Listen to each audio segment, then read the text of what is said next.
सम्मानित साथी और इस ड्राइवर में बैठे सभी सम्मानित साथियों को मैं बहुत बहुत साधुवाद देता हूँ। साथियों, ये बुंदेलखंड की धरती पर जो नौवा परिषद के तत्वाधान में जो आरक्षण बचाओ संविधान बचाओ महासम्मेलन हुआ है, वो इस बुंदेलों की धरती पर हम लोगों को एक संदेश देने का काम किया जा रहा है। लेकिन अब यहाँ के लोग तो बुंदेले लोग होते हैं, बड़ा मजबूत होते हैं, संघर्षशील होते हैं। मैं देख रहा हूँ कि उनके पास समय नहीं है।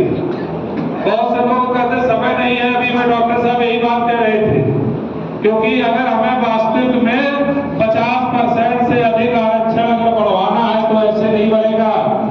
लोग कहते हैं कि जब संविधान खत्म हो जाएगा या संविधान को छेड़ा गया तो खून की नदियां बहेंगी, कोई यहाँ पसीने की नदियां बहाने वाला नहीं है।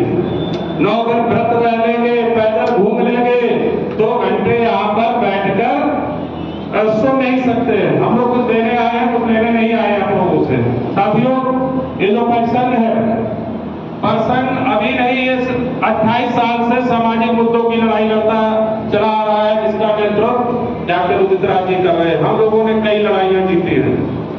आप लोगों को शायद मालूम ना हो कि इस पर्सन के आंदोलन से हमारे संविधान में 3 संवैधानिक संशोधन हुए हैं। ये हमारे रिपोर्ट कार्ड है। 3 संवैधानिक संशोधन आप पढ़ लीजिए।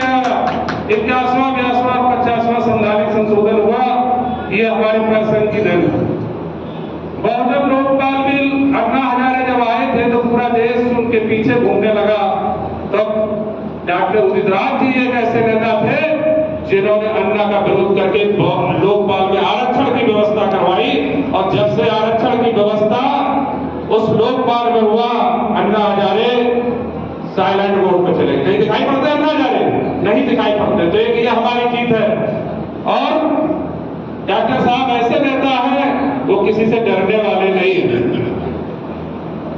3 दिसंबर 2019 को डॉक्टर साहब ने एक ऐलान किया था रामलीला मैदान नई दिल्ली की धरती से कि हम सुप्रीम कोर्ट को घेरने का काम करेंगे। और हम लोगों ने सुप्रीम कोर्ट को घेरने का काम किया। भारत में कोई ऐसा नेता है जो सुप्रीम कोर्ट को लटका सकता है, वो डॉक्टर उदित राज जी ने काम किया है। आप इस आंदोलन को पढ़िए। ये व्यक्त नहीं है, विचार है। साथियों, कई ऐसी लड़ाइयां हैं। निजीकरण में जब आरक्षण की बात आई तो पहले व्यक्ति थे जिन्होंने कहा कि जब इस देश में भाजपा की सरकार बनती है तो निजीकरण की सुनामी आ जाती है। उस सुनामी को रोकने के लिए डॉक्टर उदित राज खड़े हुए और उन्होंने कहा कि निजी क्षेत्र में आरक्षण होना चाहिए। हमारे तमाम बहुजन तबके नेता थे, वो हंसी कर रहे थे। आज वो राष्ट्रीय मुद्दा बना हुआ है। पब्लिक सेक्टर की जितनी भी कंपनियां थी आज बेची जा रही है। शिक्षा का व्यवसायीकरण किया जा रहा है। आप देख रहे हो कितने स्कूल बंद होने जा रहे हैं। मध्य प्रदेश में कितने, उत्तर प्रदेश में 27,000 विद्यालय बंद होने की कगार पर। मैं शिक्षा विभाग में हूँ, मैं जानता हूँ कि शिक्षकों को पढ़ाने के अलावा 30, 32, 40 काम और करवाए जाते हैं, क्योंकि वो समाज हमारा पढ़ा है।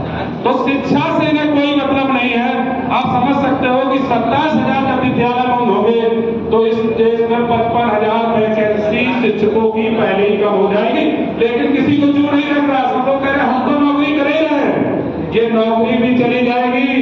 और ये चमक धमक जो आई है, जो आरक्षण की वजह से आई है, थोड़ा बहुत दिखने लगे, ये सब चला जाएगा। और इसीलिए हमारे जो नेता है डॉक्टर उदित राज जी ने, इन्होंने कहा कि भाई जब इस देश का हवा और पानी में जाती है तो जाति जनगणना कराने में क्या दिक्कत है? ये जाति जनगणना ऐसे नहीं कराएंगे, क्योंकि उनको पता लग जाएगा कि कौन किसके हिस्से की खा रहा है। तो इस जाति जनगणना कराने के लिए हमें बड़े जन आंदोलन की आवश्यकता होगी। ऐसे नहीं लोग कहते हैं कि नहीं नहीं नहीं, भगत सिंह तो पैदा हो जाए लेकिन पड़ोसी के घर में, हमारे घर में ना हो जाए। क्रांति तो आ जाए, भगत सिंह और उधम सिंह अपने घर में पैदा करने पड़ेंगे, तभी जाके इस लड़ाई को जीत सकते। अदरवाइज इस लड़ाई को जीतने वाले नहीं। अभी हमारे कविता ने कहा कि नेता बिक जाते हैं। अरे भाई, पहले अपने आप में झांक के देखो, अपने आप से न्याय करो कि हम 500 इस देश में अगर हम मुर्गा भी खरीदने जाओगे ना तो 500, 800, 1000 का मिलेगा, लेकिन आप अपना वोट 500 रुपए में बेच देते हैं। जब इस जनता में शक्ति है तो उस जैसा ही जनता थी और जैसा आपने चुना, जब उससे लोग पहुंचेंगे तो आपकी बात क्यों करेंगे? वो भी जाके अगर भी जाते कोई बड़ी बात नहीं है। इन नेताओं से पूछो कैसे वो पहुंचे। साथियों, बहुत सी बातें हैं और हमारे जो मुद्दे हैं, अभी जैसे सर ने उठाया वक्फ बोर्ड का मुद्दा, इतना अर्जेंट मुद्दा है और जो हमारे मुस्लिम समाज के लोग हैं, हमें तो ये लगता है कि अगर उनका समर्थन मिल जाए तो मैं बता दूं कि वक्फ बोर्ड की बात ये सरकार करना भूल जाएगी। ये मैं दावा से कहता हूं, लेकिन उस हिसाब से अगर आप लोग सहयोग नहीं करेंगे, बिना सहयोग के ये लड़ाई नहीं जीती जा सकती। साथियों, बहुत सी बातें हैं और सबसे बड़ी इस देश में जो मासूम से जो आज थोड़ा से कैंसर बन गया है, उस कैंसर को खत्म करने की जरूरत है कि ये ईवीएम रूपी कैंसर है वो डॉक्टर उदित राज जी के नेतृत्व में ही खत्म किया जा सकता है और किसी की डर नहीं है। अगर आप लोग इस पर सहमत हो तो आज मैं इस बुंदेलखंड की धरती से आप लोगों को आश्वस्त करना चाहता हूं कि आप इस कार्य को आगे बढ़ाइए। हमारे परसेंट में अभी सदस्यता अभियान भी चल रहा है, ऑनलाइन आप सदस्यता ले सकते हैं। जैसे हमारे राष्ट्रीय कोऑर्डिनेटर जी साथी जी ने बताया है, www.percent.com पर आप जाके लाइफ टाइम मेंबर और एनुअल मेंबर बन सकते हैं।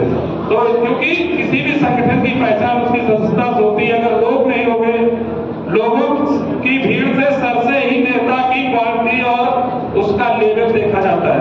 डॉक्टर उदित राज जी जो बोल देते हैं सुर्खियां हो जाती है। अभी एक नेता को जो ने सही बात बोली, अगर सामाजिक न्याय सही से हमारे बहुजन जो नेता थे, हमारे दलित समाज के नेता थे, पिछड़े वर्ग के नेता थे, अगर सही से सामाजिक न्याय किया जाता तो डॉक्टर उदित राज जी को ट्रोमा पर्सन बनाने की जरूरत नहीं पड़ती। कहीं ना कहीं हमारे हकदारों को किसी के आगे गिरवी रखा गया है।